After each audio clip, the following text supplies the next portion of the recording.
stop on the convo. We gotta live pronto. Your friends like Colombo. You be the judge like Rondo. Gotta stop on the convo. We gotta live pronto. Your friends like Colombo.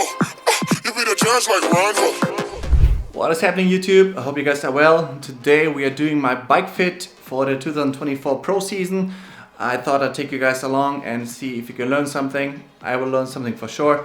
Let's get into it. So I've been doing quite a few bike fits over the years from different countries. I've been to the velodrome a few times as an age grouper as well.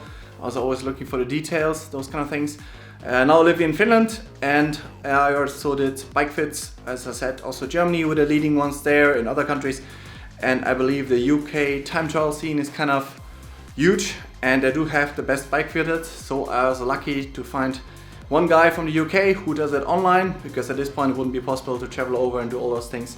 In the future for sure, I'll go to the UK, everything from wind tunnel to velodrome, gonna be doing that. As you guys can see, we are here in my training room right now. I did get a few upgrades before already to make sure there's room to play with the position. Also talked to the bike fit guy before.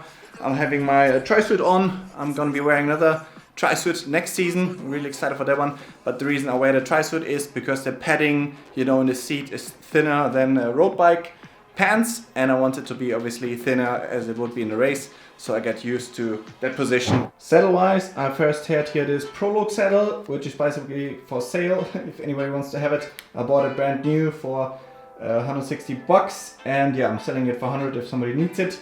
It didn't work for me because it's a bit for narrow hips, which doesn't work for me. So I did get another saddle. Anyways, one I wanted to get before. There's also a 3D Watt version of that before. So that one, I already did my own little bike fit here, and I have really good impression with that one. So it doesn't rub, because I had another saddle, for example the PN ISM saddle, and it did rub the inside of my thigh and just aggravated hamstrings and stuff. Probably the reason why I had some issues in the past. One of them. Then, as you can see, this beauty here. This is brand new. I got, for all the Canyon people that will know that something is different, this adapter here, it's a 50mm reach, so 50mm in front and 15-degree angle.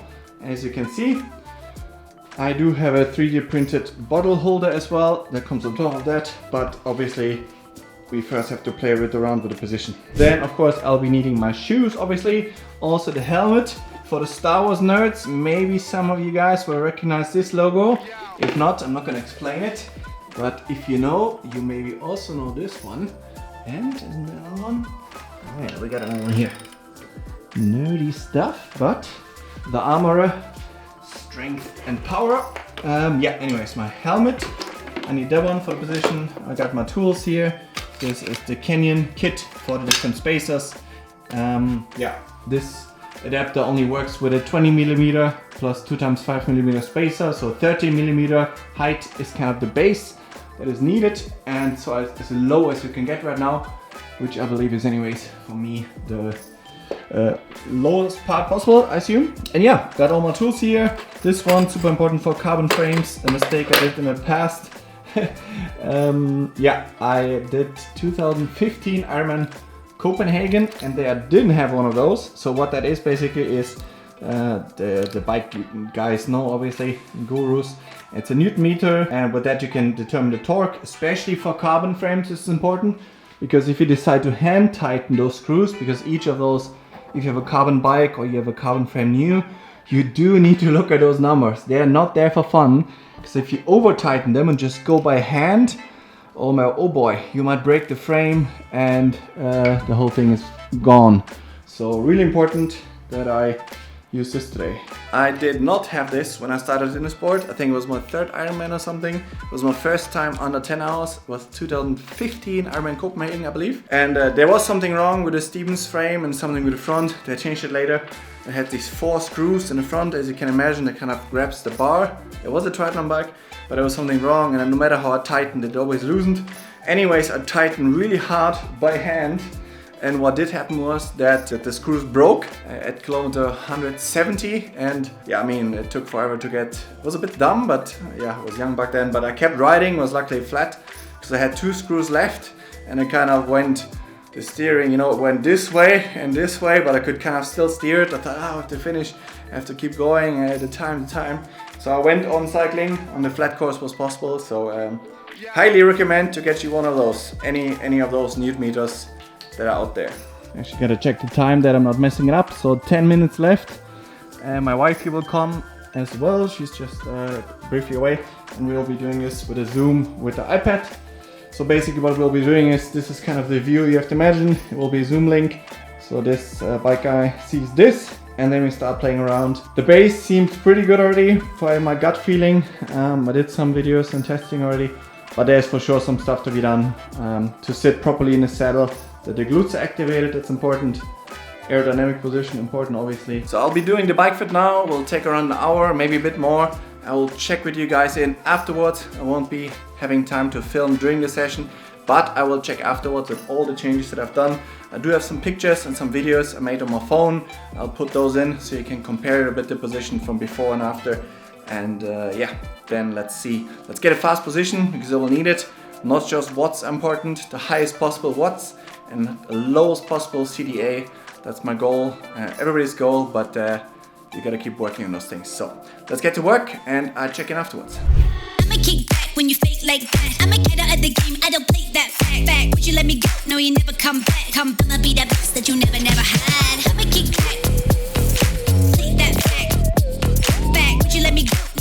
Alright guys, done and dusted. It's been a good hour and a half. Thanks so much for Matt Bottrell. He really helped me out there. Super happy.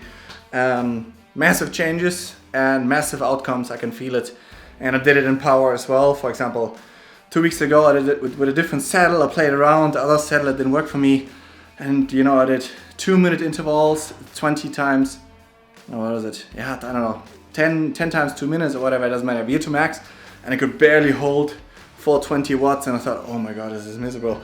And now, you know, I have still a lot of fatigue. And I just did, you know, 2 minute, 420 watts. And I could feel like I could hold it forever, to be honest. Not forever, but like 10 minutes easy. So anyways, very interesting. So I can show you what we changed. So one thing we did go 10 millimeters up. No, wrong. 5 millimeters up and 5 millimeter forward.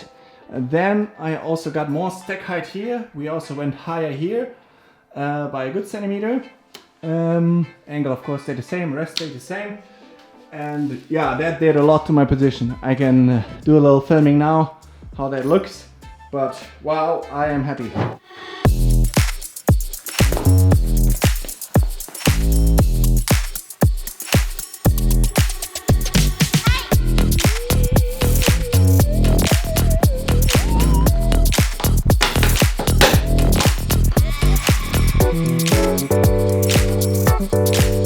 Okay, let's see. So we'll be going through different modi. I still have the 420 watts on, 1 second. So we'll be starting at 200 watts, some reps, not reps, but just, you know, I don't have training today, it's my off day. So fatigue will be pretty high.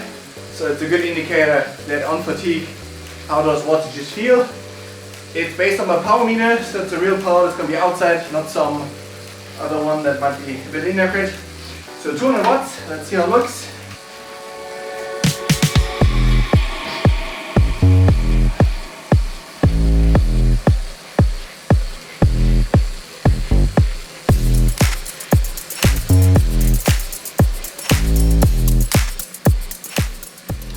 Here I got a bit of homework to do.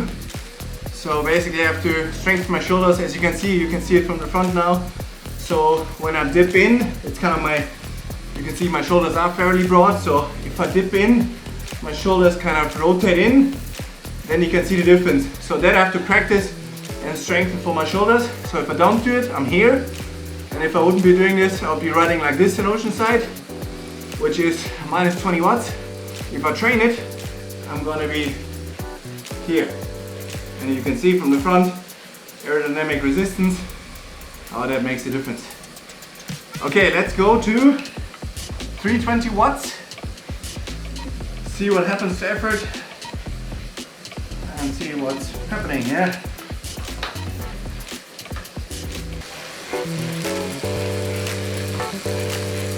That's super comfortable. Such a big game changer. Like for the hip, as you can see it, super happy with the hip angle. Just, you know, you can feel how One thing that's important for the bike fit, that you feel all parts of your my legs are activated. Not one area too much, but for example quads, hamstrings, glutes especially also. They're all firing nicely. It's pretty easy to be honest, but let's do 420 watts. This was 320. Pretty easy. Easy is a big word, but it's not. Should be easy if you want to do it for an Ironman. Let's do 420. See how it feels. Getting hot. I'm on my helmet here.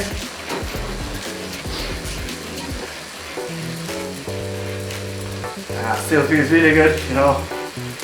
Really nice and balanced. Getting a bit warm here. My helmet. This was my bike fit. I know you guys didn't see all of it, but I'll try to integrate you as much as I can. Very happy with this aerodynamic setup, as good as it can be at this time. In the future, obviously, velodrome testing, the wind tunnel, all those things. Lots to come, but happy for now, doing what I can, and let's get after it. Let's get back to training. I hope you guys are well, and I'll see you in the next video. Ciao!